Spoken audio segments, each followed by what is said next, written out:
empezar con el tema de geometría analítica. Tenemos en la unidad 6 recta y plano, y en la unidad 7 cónicas y cuádricas. Hoy vamos a comenzar con recta, y la próxima terminaremos el tema de recta, que nos llegamos hoy, y empezamos con plano. Vamos a decir que la geometría es una parte de la matemática que tiene como objeto de estudio y análisis los lugares geométricos, considerando que la deducción de ecuaciones y la construcción de gráficas. Entonces, todo lo que nosotros vamos a empezar a ver ahora que tiene que ver con la geometría analítica, lo que vamos a hacer es deducir ecuaciones y construir gráficas. La idea es que los lugares geométricos ¿sí? cumplen ciertas cuestiones. Vamos a decir que son figuras cuyos puntos cumplen que todo punto de la figura goza de una propiedad determinada y todo punto que goza de esa propiedad pertenece a la figura. Esta relación que hay entre las ecuaciones y las gráficas.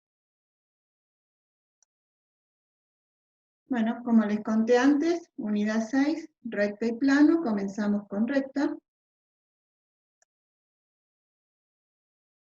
Y vamos a hacer una definición ¿sí? de recta a partir de la cual vamos a deducir otras tantas ecuaciones de la recta. Hay distintas ecuaciones de la recta, pero nosotros vamos a partir de esta, y esta es en particular la que queremos que sepan o interpreten, porque a partir de esta deducimos otras ecuaciones de la recta. Ustedes seguro que conocen la forma explícita de la ecuación de la recta, que lo han visto en la secundaria, como y igual mx más b o a x más n, o algo por el estilo, ¿sí? Representado por un polinomio de grado 1. Ahora vamos a ver, esa ecuación está incluida, pero también vamos a ver otras formas de representar la recta. Entonces, vamos a comenzar con la que queremos plantear acá, y vamos a decir que es el lugar geométrico de todos los puntos, tales que, pasando por un punto de coordenadas conocidas, se encuentra sobre una misma dirección dada por un vector conocido. Veamos cómo miramos toda esa definición acá en el gráfico. Nosotros decimos que va a ser el lugar geométrico de todos los puntos, que va a pasar por ¿dónde? Esta es la recta, ¿sí? Esta es la recta. La recta va a pasar por un punto de coordenadas conocidas y va a tener la dirección, o sea, esa inclinación que tiene va a estar dada por la dirección de ¿qué? De un vector conocido, ¿sí? Entonces, esta recta la definimos en base a ¿qué? A un punto de coordenadas conocidas y a un vector del cual conocemos su dirección. Entonces vamos a construir sobre la recta, ¿sí? que pasa por el punto de coordenadas conocidas y tiene la dirección dada por un vector conocido, lo que vamos a hacer es agregarle un punto genérico, que representa los infinitos puntos de la recta, que es el punto que nos va a permitir construir la ecuación. Además, vamos a decir, o vamos a construir un vector desde el origen de coordenadas hasta el punto conocido, y tenemos entonces otro vector desde el punto conocido hasta el punto genérico. Y además sabemos, ¿sí? que estos dos vectores constituyen un vector o P de x, y. Entonces vamos a decir lo siguiente. Para que, vamos a aclarar algo, me faltaría aclarar. Este vector de dirección, ¿sí? Recuerden que nosotros dijimos que trabajábamos con vectores libres. Entonces yo tengo este vector de dirección y ¿qué hago? Lo desplazo paralelamente a sí mismo donde lo quiero usar, ¿sí? Entonces este vector de dirección, ¿sí? se desplazaría paralelamente a sí mismo hacia este lugar para darle la dirección a la red. Entonces, el vector de dirección es paralelo, ¿sí? O en realidad la recta va a ser paralela al vector de dirección porque dice que este vector le da la dirección. Bien, entonces vamos a decir lo siguiente. El vector de dirección tiene la dirección que le estamos tomando. Lo que tiene es una magnitud diferente de la que estamos representando acá. Entonces, para poder representar este vector que estamos poniendo acá entre el punto 1 y P, o sea, P1 y P, lo que tenemos que hacer es estirarlo o contraerlo. ¿Y cómo estirábamos o contraíamos un vector? Multiplicándolo por un escalar. Entonces, vamos a decir que P1P lo podemos escribir, ¿sí?, como lambda por el vector de dirección A. Todo eso está aclarado acá. Ahora lambda, que es un parámetro, ¿sí?, que va a estirar o contraer el vector, y asume ¿qué cosa? Cualquier valor real. Entonces, nosotros vamos a deducir primero la ecuación vectorial paramétrica de la recta en base a este planteo. ¿Cómo va a ser esa deducción? Vamos a decir que desde O hasta P tenemos un vector OP, y eso va a ser igual a la suma de los vectores OP1 más P1P, donde a P1P lo vamos a reemplazar por lambda por A. Entonces, ¿qué es lo que vamos a decir? Que el vector OP va a ser igual a OP1 más lambda por A. Entonces, acá tengo escrito lo que les acabo de decir a partir del gráfico, ¿sí? Entonces, esa es la ecuación vectorial paramétrica. Esta ecuación vectorial paramétrica la podríamos expresar según las componentes. Volvamos al gráfico. Vimos que este punto genérico que tiene coordenadas x, y, ¿sí? X, y. Y entonces vamos a expresarlas como componentes x e y. Este punto x1 y 1 que va a tener componentes, ¿sí?, los expresaríamos, los graficaríamos acá de esta forma, x1 y 1. Y además el vector de dirección que va a tener componentes a1, a2.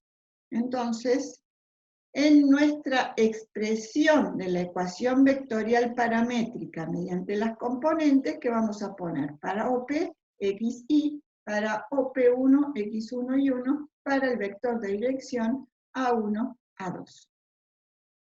La ecuación es vectorial porque evidentemente la hemos armado a partir de esa conformación de los vectores que acabamos de hablar. Y paramétrica porque tiene ¿qué cosa? Este parámetro lambda con el que hemos ajustado el vector para nuestro planteo. Entonces, ecuación vectorial paramétrica. Profe, una consulta. La vectorial paramétrica no debe tener los versores. Podría hacerse con los versores, en este caso no lo estamos trabajando con los versores, porque nos complicaría más la ecuación y así me parece que se entiende bien. Se puede hacer con versores, pero no lo trabajamos con los versores, y creo que en el apunte tampoco está con versores. No, porque en el apunte sí está con versores, me parece.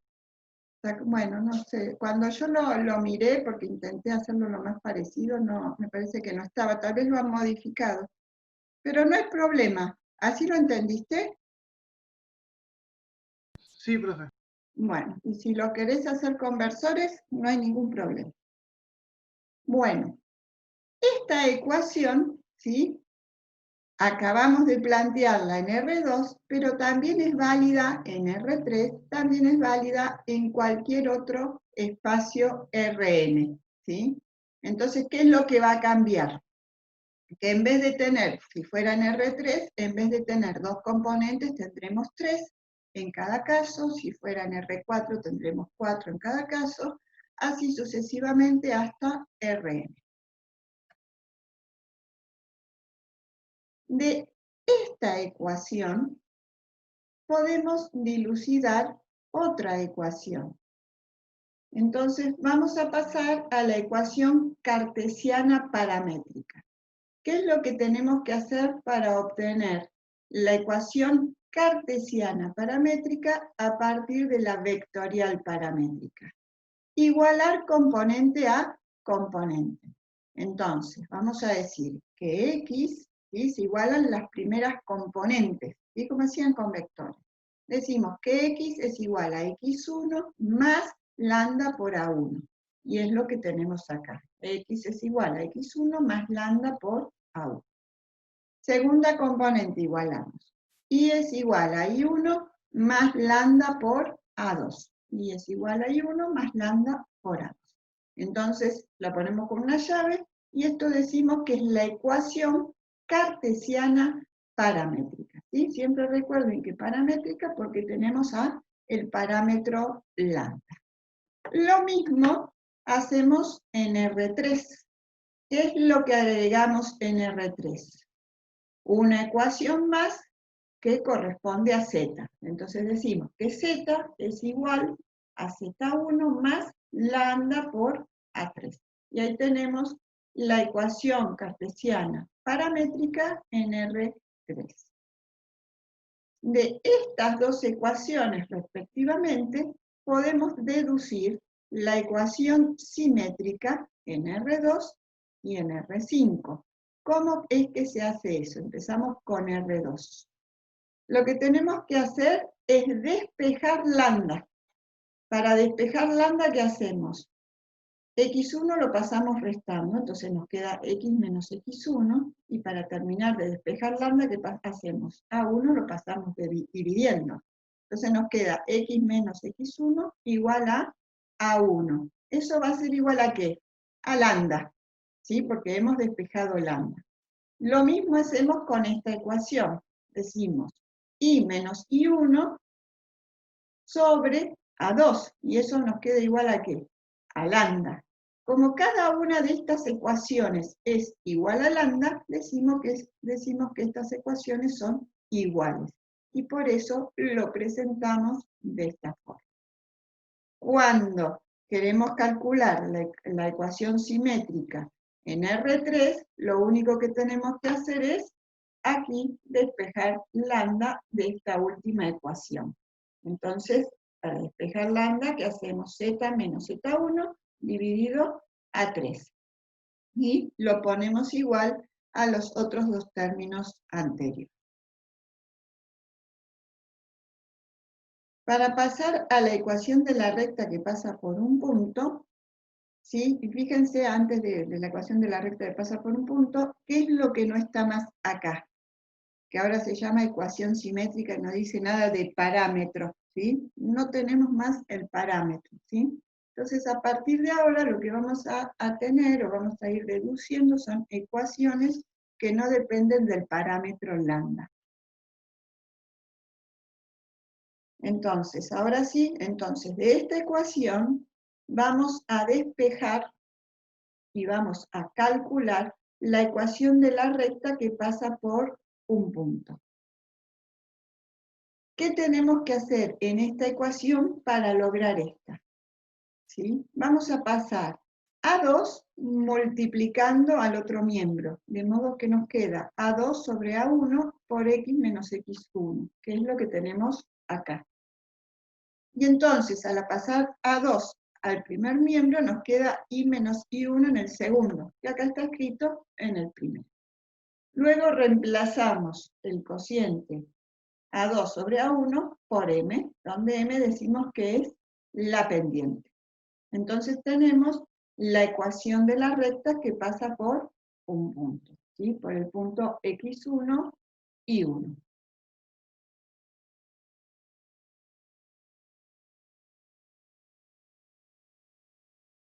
A partir de esta ecuación de la recta que pasa por un punto, podemos deducir la forma explícita de la ecuación de la recta, que es esta. ¿Qué es lo que hacemos para ello?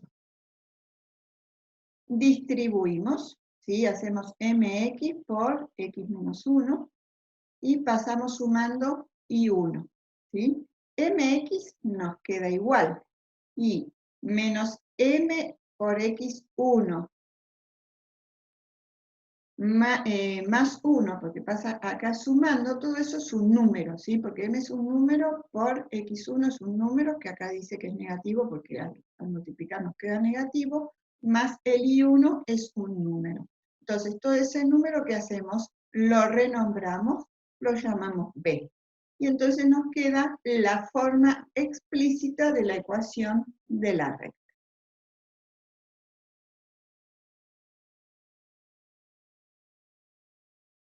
De esta ecuación que partimos recién para encontrar la forma explícita, también podemos usarla para encontrar la ecuación de la recta que pasa por dos puntos.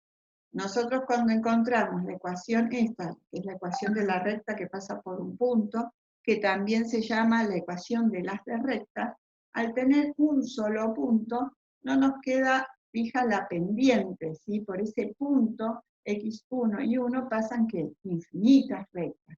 Entonces, para poder fijar una pendiente, o sea, si fijamos una pendiente tendremos una sola recta, lo que vamos a hacer es determinar otro punto. Entonces, si tenemos el punto x1 y 1 y el punto x2 y 2, lo que hacemos es, armando este triangulito, y acá, ¿sí? Que tiene este triangulito, tiene acá este ángulo que es igual al ángulo que forma la recta respecto del semieje positivo, ¿sí? Lo que vamos a hacer, como sabemos que m es la tangente del ángulo alfa, y alfa que es el ángulo que forma la recta con el semieje positivo de las x, si armamos un triangulito acá y calculamos el valor de esta altura y el valor de esta distancia, nos va a quedar esta pendiente. ¿Cómo es que calculamos esta altura según el triangulito que digo que estoy formando? ¿Cómo es que lo calculamos? Hacemos I2 menos I1, que nos queda este pedacito, que es lo que tenemos acá. Porque la tangente del ángulo alfa, ¿cómo se calcula? Como opuesto, cateto opuesto sobre cateto adyacente. Y eso es lo que estoy haciendo. Y esta distancia de x1, x2, ¿cómo la voy a calcular? A toda esta distancia x2 le saco este pedacito x1, nos queda esa distancia. Entonces nos queda x2 sobre x1. Entonces, la pendiente, m, que es la tangente del ángulo alfa, queda representada de esta forma y entonces tengo una recta concreta. Entonces ahí tengo la ecuación de la recta que pasa por dos puntos. Además, de la forma explícita podemos determinar la forma general o implícita.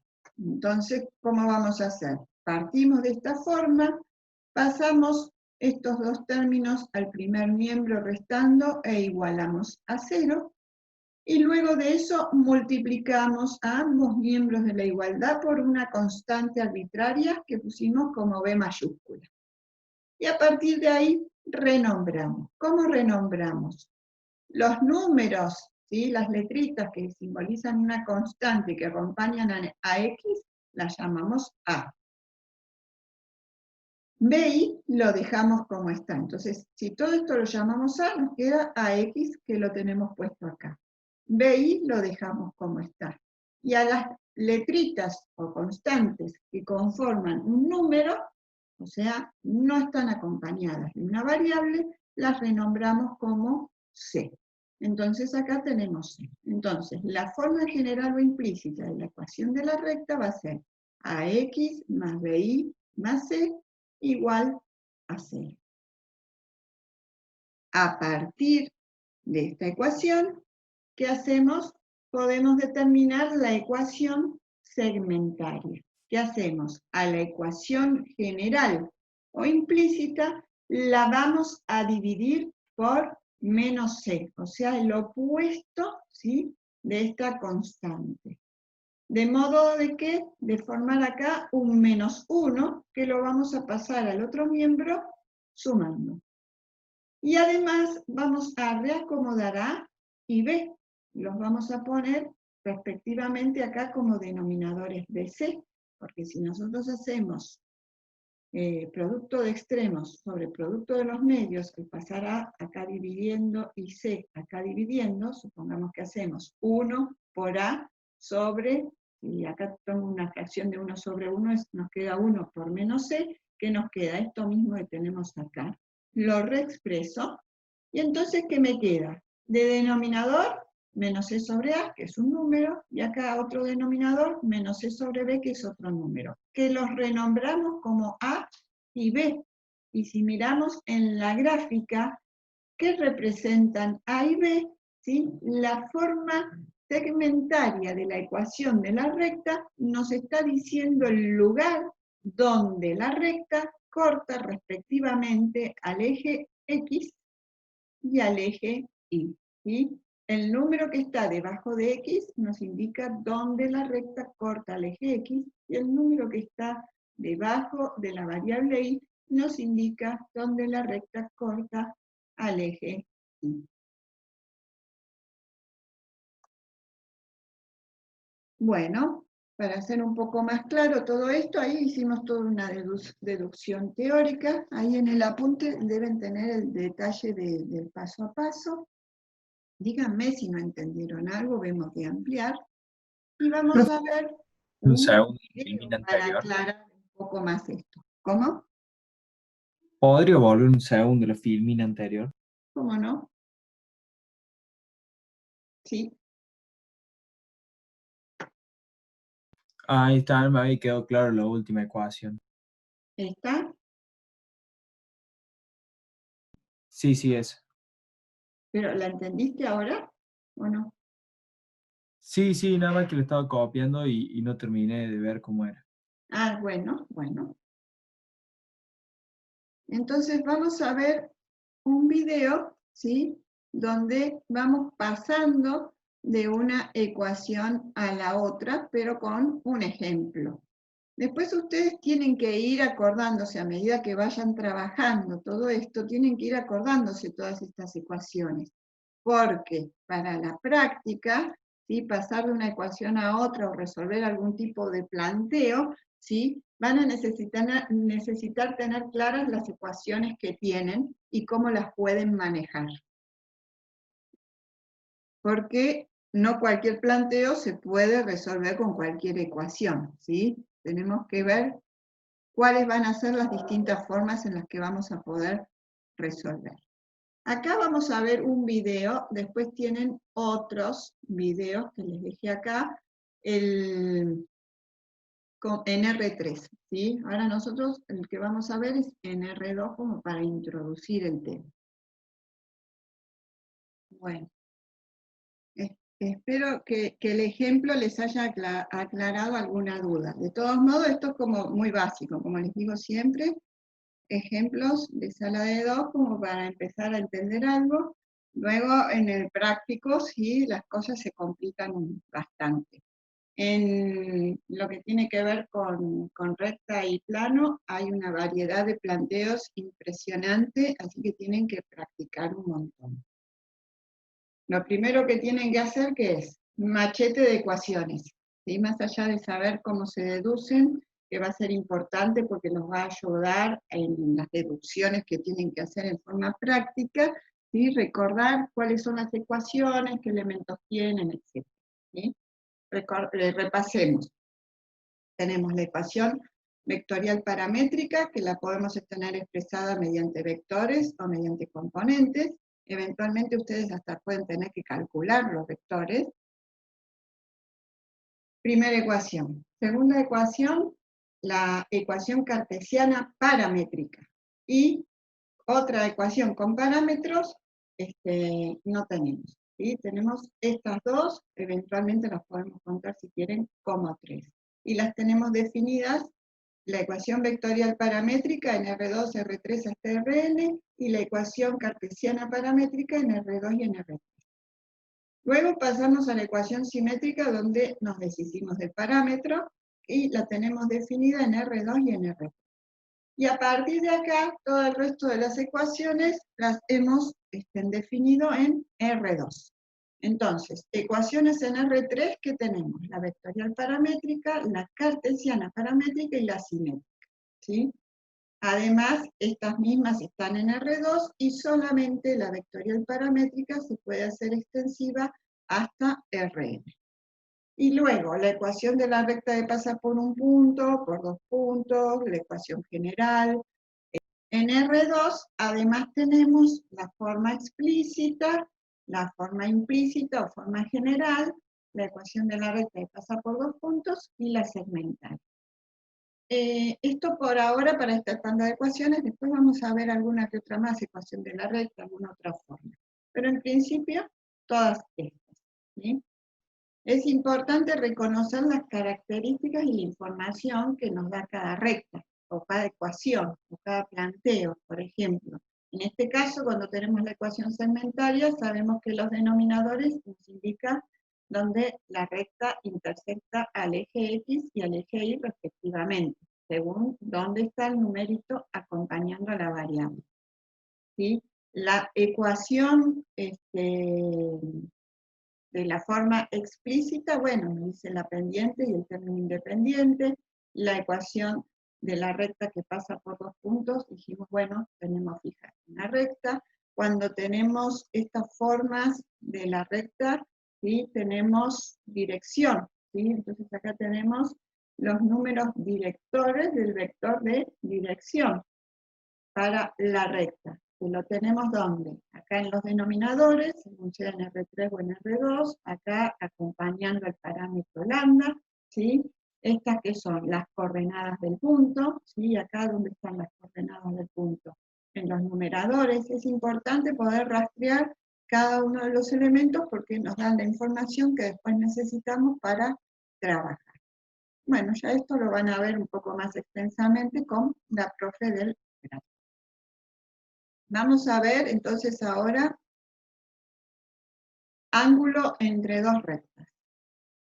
Tenemos una recta R1 y una recta R2, a las cuales sobre cada una de ellas trazamos vectores, ¿sí? O sea, sobre ellas porque tienen la misma dirección los vectores que las rectas. Cada uno de esos vectores tienen sus números directores que los trazamos a partir de los extremos. En estos casos hemos llamado A1 y A2 para la recta R1 y B1 y B2 para la recta R2. Entonces, para calcular el ángulo entre dos rectas, nos vamos a valer del conocimiento que tenemos sobre el producto escalar. ¿Qué decía el producto escalar? O producto a punto. El producto entre dos vectores lo podíamos calcular como el módulo de un vector por el módulo del otro por el coseno del ángulo que entre ellos forman, ¿sí? Siendo alfa un ángulo entre 0 y 90 para esto que estamos planteando. Entonces, a partir de esto podíamos despejar el coseno de alfa, pasaríamos este producto de módulos acá dividiendo, que es lo que tenemos planteado acá, y a partir de eso decir que el producto escalar había una forma de calcularlo que era como la sumatoria de los productos de las componentes homólogas, ¿sí? Que esta era la expresión cartesiana del producto escalar. Entonces, ahí tenemos una forma. ¿Por qué es importante esta forma? Porque nosotros, con este planteo que estamos haciendo, ¿qué contamos con esta información? Esas componentes, ¿sí? Las componentes del vector de dirección. Entonces, planteamos eso en el numerador y el módulo de cada uno de estos vectores corresponde a la raíz cuadrada de la suma de los cuadrados de cada una de las componentes para cada uno de los vectores que van a quedar acá multiplicados. Por último, ¿qué hacemos? Si tenemos que despejar alfa, calculamos el arco coseno, entonces nos queda que alfa va a ser igual al arco coseno de todo ese número que nos da el cálculo. Entonces ahí podemos averiguar qué cosa, el ángulo entre dos rectas a partir del conocimiento que tenemos del producto escalar, de donde despejamos el ángulo para poder calcular el ángulo entre los dos vectores que corresponde al ángulo entre las dos rectas, ¿sí? Porque es el ángulo que forman esas dos rectas, es el ángulo que forman sus vectores directores, ¿sí? Siempre los vectores de dirección en las rectas están sobre las rectas. Bueno, y acá tienen anotado una dirección de YouTube donde, ¿sí?, ver un ejemplo. Nosotros vamos a mirar uno de los ejemplos y el otro lo dejo después para que lo miren ustedes.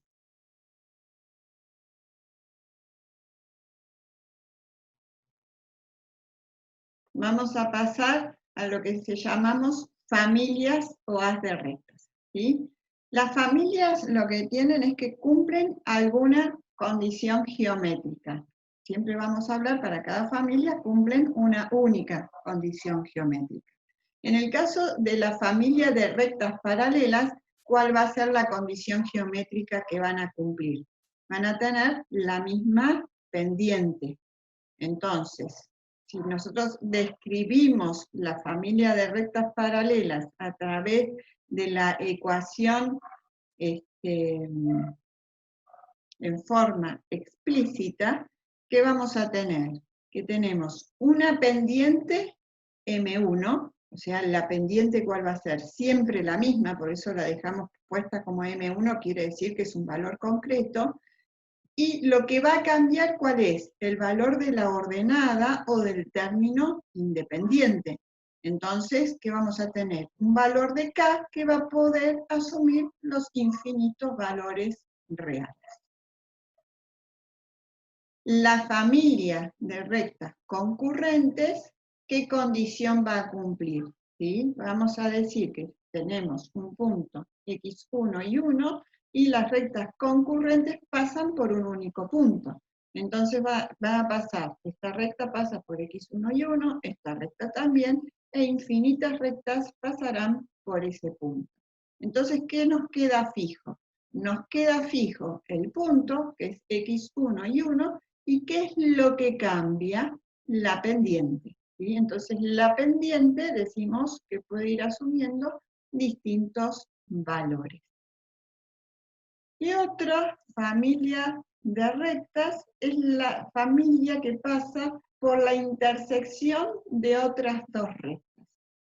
Entonces, en este caso tenemos las rectas descritas en forma general, ¿sí? Donde para la recta 1 le vamos a poner A1, B1 y C1 a los coeficientes, y para la recta 2, A2, B2, C2. Y lo que hacemos para poder encontrar esa familia de rectas que pasa por un punto sin conocer ese punto, es combinarlas. ¿Sí? Las combinamos de esta forma. ¿Qué hacemos? Ponemos una recta más un parámetro multiplicando a la otra recta. Ese parámetro asume los infinitos valores reales. Ahí en el apuntito ustedes tienen demostrado por qué queda así. ¿Sí? Yo directamente se los pongo acá como es, no les pregunto la deducción, la verdad que mírenla como una curiosidad, es muy simple. Pero sí van a necesitar plantear esto, saber plantear esto muchas veces, porque esto es lo que les va a permitir, a partir de dos rectas dadas de esta forma, encontrar la familia. ¿Sí? ¿Qué vamos a decir? Dada esta ecuación, si distribuimos acá por cada uno de estos términos y reacomodamos agrupando los términos que tienen X, los términos que tienen Y y los términos que no contienen ninguna variable, podemos despejar y tener la forma explícita de la ecuación, donde M va a tener o calcularse con todos esos números y B, ¿sí? Con todo eso que quedó ahí a partir de este planteo, ¿sí? Inicial que habíamos hecho, distribuyendo y reagrupando. ¿Sí?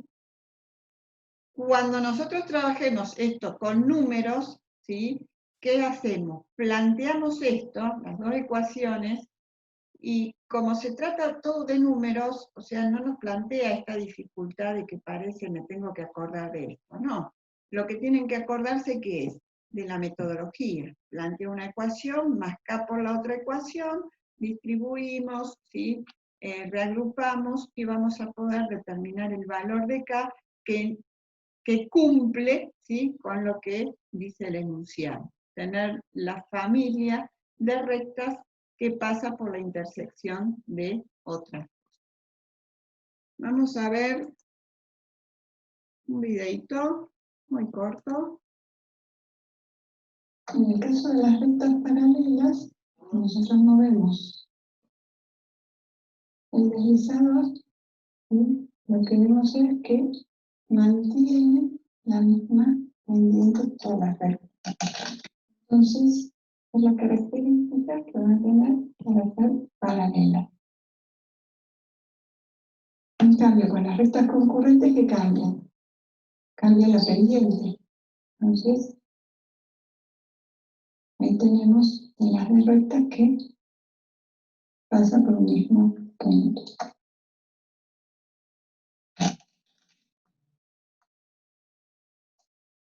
En el caso de la ecuación de la recta que pasa por la intersección de otras dos, tenemos esta situación.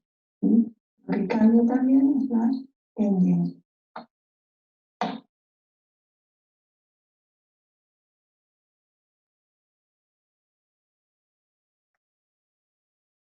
Bueno, como dijimos, ¿sí? ¿Qué cambia entre las rectas concurrentes y entre estas rectas?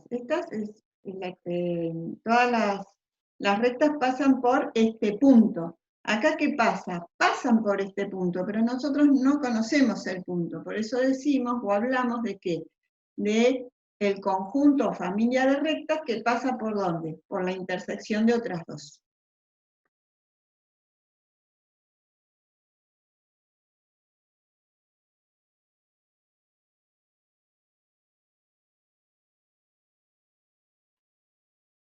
Además, las rectas las podemos ver o trabajar o interpretar en el espacio. ¿Cómo va a ser esto? En el espacio vamos a decir que las rectas son paralelas si comparten un mismo plano. Y las rectas van a ser concurrentes en el espacio si se intersectan en un plano común. En cambio, vamos a hablar de rectas alabeadas cuando tengamos rectas que pertenecen a distintos planos, no son paralelas, porque si no van a pasar a compartir un plano común, y no se intersectan, ¿sí? Entonces, los planos son paralelos, las rectas están en distintos planos, pero las rectas no son paralelas y tampoco se intersectan. Vamos a ver un GeoGebra en cada caso.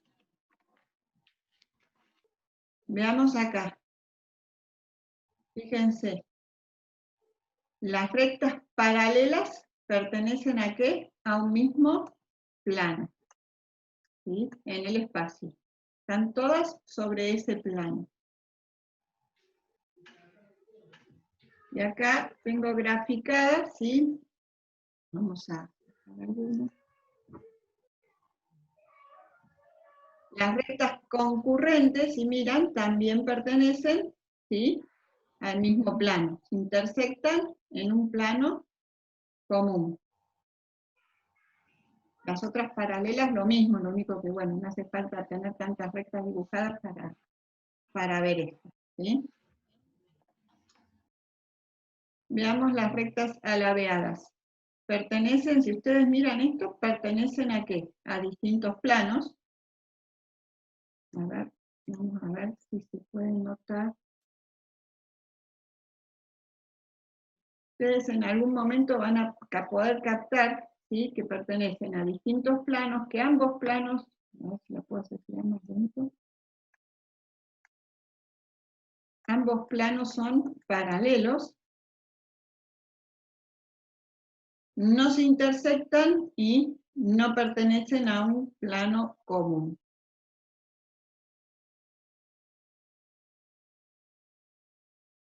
Bueno, ¿cómo vamos hasta acá, chicos?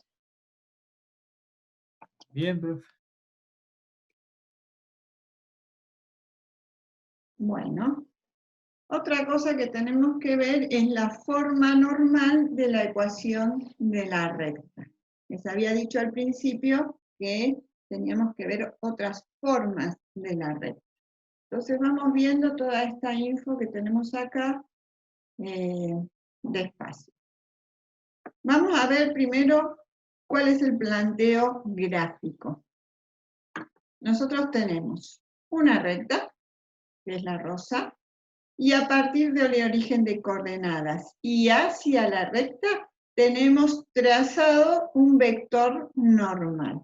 Un vector normal, cuando hablamos de algo que es normal, ¿sí?, a otro objeto, que podrá ser en este caso la recta, un plano, etcétera, hablamos o queremos decir que es perpendicular.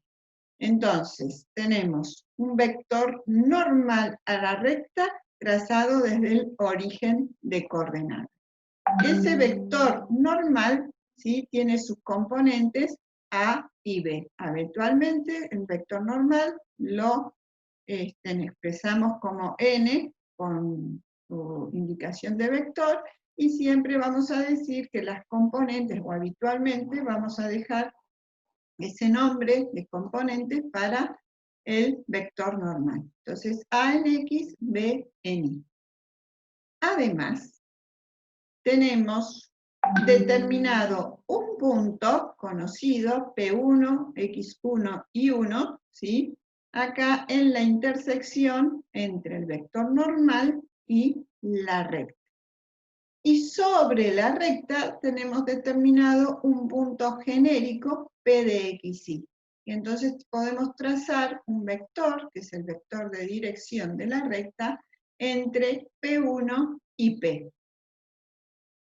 Además, vamos a llamar P minúscula a la distancia desde el origen de coordenadas hasta el vector normal. Esta distancia desde el origen hasta el vector normal la llamamos P. El ángulo que forma el vector normal con el eje X, ¿sí?, lo llamamos W. ¿Sí? Y W podrá asumir valores entre 0 y 360. No planteamos acá cada una de las posiciones porque lo complejizamos, pero a partir de esto podemos, ¿sí?, deducir cuál va a ser la ecuación normal de la recta, ¿sí?, en R2. Si tenemos en cuenta el planteo que acabamos de hacer, todo esto que acabamos de poner en la gráfica, vamos a decir que el vector P1P es vector al vector normal, ¿sí? El vector P1P que hemos trazado sobre la recta es perpendicular al vector normal. ¿Eso qué quiere decir? Que si realizamos el producto escalar entre esos dos vectores, el resultado deberá ser 0. ¿Okay? Si el producto escalar era igual a 0, quería decir que esos dos vectores, ¿cómo eran? Perpendiculares. Siempre que no fueran ninguno de los dos vectores, el vector nulo. ¿Sí? Entonces, ahí tenemos nuestra ecuación a partir de la cual, ¿sí?, vamos a poder deducir la forma normal.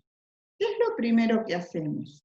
Expresamos el vector normal en forma cartesiana. En forma cartesiana lo expresábamos teniendo en cuenta componente por vector de dirección más componente por vector de dirección.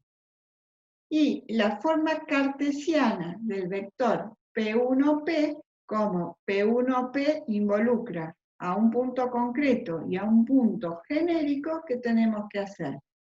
Extremo, ¿sí?, X del extremo menos X1 del origen.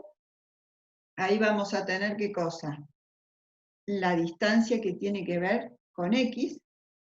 Y además, Y del extremo menos I1 que corresponde al origen, y entonces ahí vamos a tener la parte correspondiente ahí. Entonces, cada uno de estos factores estará multiplicado por sus respectivos versores. Entonces, en ambos casos tenemos las expresiones cartesianas para cada uno de esos vectores.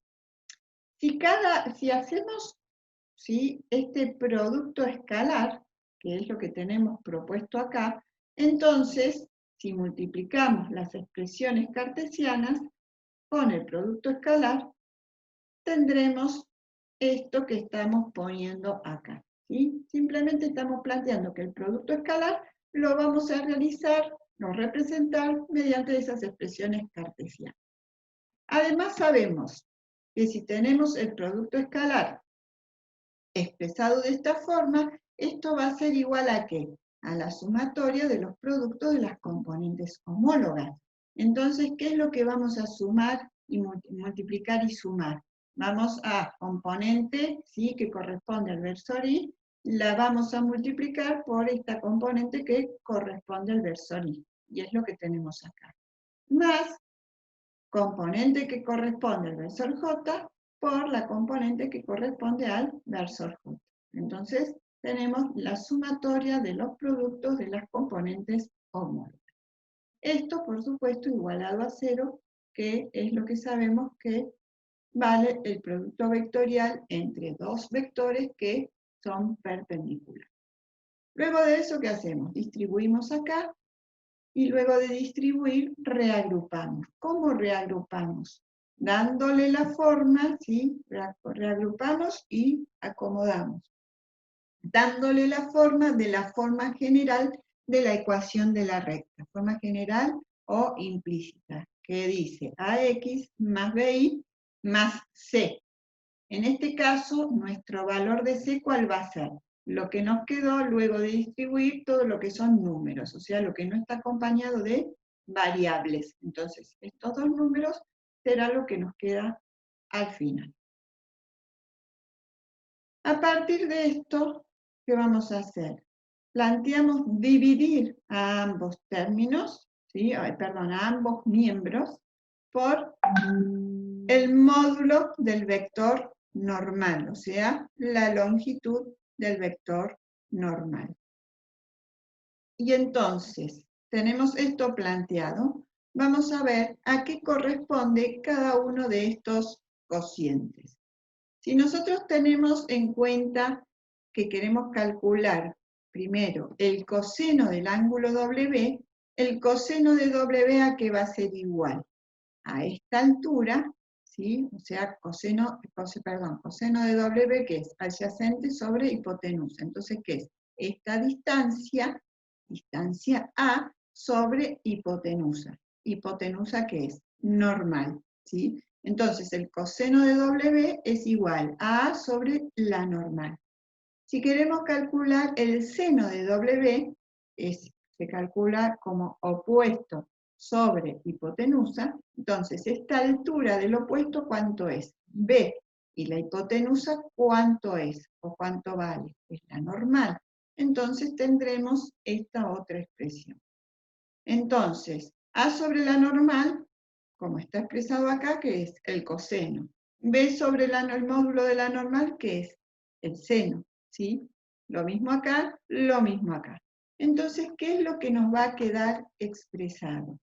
X coseno de W, acá dijimos que esto vale el coseno, más Y seno de W, dijimos que esto era el seno, menos P. ¿P a qué equivale? Vamos a decir que es x1 por coseno de W, acá donde tenemos acá expresado, y acá nos queda coseno y acá seno, entonces x1 por el coseno de W más y1 por el seno de W, eso lo llamamos P. ¿Y P qué dijimos que era? La distancia en dirección normal desde el origen de coordenadas hasta la recta. Entonces acá tenemos menos P igual a 0. Entonces, ¿qué es lo que acabamos de deducir? Una ecuación que decimos que tiene forma normal, ¿sí? Donde uno de sus elementos, ¿cuál es? La distancia desde el origen hasta la recta, que lo llamamos P. Esto nos va a permitir, evidentemente, calcular luego distancias desde una recta a un punto cualquiera, supongamos por acá, o a otra recta paralela. Ahora vamos a ver cómo.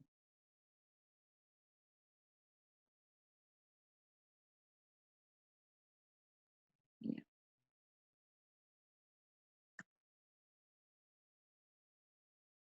¿Cómo hacemos para transformar la ecuación general o implícita a la forma normal? partimos de esta ecuación, ¿sí? Y como hicimos antes, ¿qué hacemos? Dividimos cada uno de estos términos, ¿sí? Antes hicimos, ¿qué cosa? Dividimos cada término a los que habíamos llegado por la normal. Entonces, ¿qué vamos a hacer con esta ecuación? La vamos a dividir por el módulo de la normal. El módulo, ¿cómo se calcula? Como la raíz cuadrada de la suma de los cuadrados de esos números directores de la normal, o de las componentes de la normal. Y vamos a tener en cuenta el doble signo del radical que tenemos que calcular. ¿Para qué nos va a servir el doble signo o cómo lo vamos a utilizar? Recién vimos que la ecuación normal dice menos p. Entonces nosotros vamos a tomar el signo del radical teniendo en cuenta que tiene que ser opuesto al de c. ¿Sí? Nosotros acá tenemos una ecuación general, acá habrá un número. Ese signo tiene que ser opuesto al número que tengo acá. ¿Para qué? Para poder tener el formato de la normal, o sea, menos p. Una vez que lo elegí en base al valor de c, bueno, se mantiene en el resto de los términos. Si en este caso decimos que k, esa constante por la que estamos acá multiplicando, yo directamente les dije dividimos por el módulo de la normal, o multiplicamos por esta constante 1 sobre el módulo de la normal, si esta constante, dijimos, vamos a multiplicarla por el valor opuesto a c, ¿sí? Obtendremos el menos p. Pero si c fuera igual a 0, no tenemos en la ecuación general este valor, tenemos a x más b igual a 0, ¿qué ocurre? No vamos a tener en cuenta, entonces acá, ¿qué tenemos que tener en cuenta? ¿Qué signo vamos a tomar? En el término que tenemos acá. Siempre vamos de atrás para adelante. Entonces, vemos qué pasa con la constante b. El signo de b tiene que ser igual al que tome acá, ¿sí? O igual al signo que tome en K, para conservar este formato de acá tener qué cosa, una suma. Entonces, si acá hay un signo positivo, acá lo tomo positivo. Si acá hay un signo negativo, entonces tomaré el negativo en la raíz. Y si b fuera igual a 0, o sea, tendría solamente el término ax igual a 0 como ecuación, ¿qué hago? Busco de la misma forma. El signo de k tiene que ser igual al signo de a, o el signo de este denominador, de este radical, tiene que ser igual al signo del numerador. ¿Qué quiere decir que una ecuación tiene forma normal? Y nosotros recién vimos que acá tenemos, precediendo a la x, tenemos el coseno. Precediendo o multiplicando a la x, tenemos el coseno. Y multiplicando a la y, tenemos un seno, ¿sí? O sea, a se corresponde con el coseno y b se corresponde con el seno. Los senos y cosenos, ¿qué valores pueden asumir? Solamente, ¿sí? Siempre senos y cosenos de un ángulo, solamente pueden asumir valores comprendidos entre menos 1 y 1, ¿sí? Porque vieron que la función seno y coseno solamente asumen valores comprendidos entre menos 1 y el valor 1. Entonces, nosotros vamos a decir que una ecuación general, si la miramos, tiene forma normal, y el valor que está acá está entre menos 1 y 1, el valor que está acá está entre menos 1 y 1, y el valor que está acá, ¿sí? Es menos algo, menos p, ¿sí? Según esto que acabamos de decir acá, ¿sí? Bueno, vamos a ver un videíto.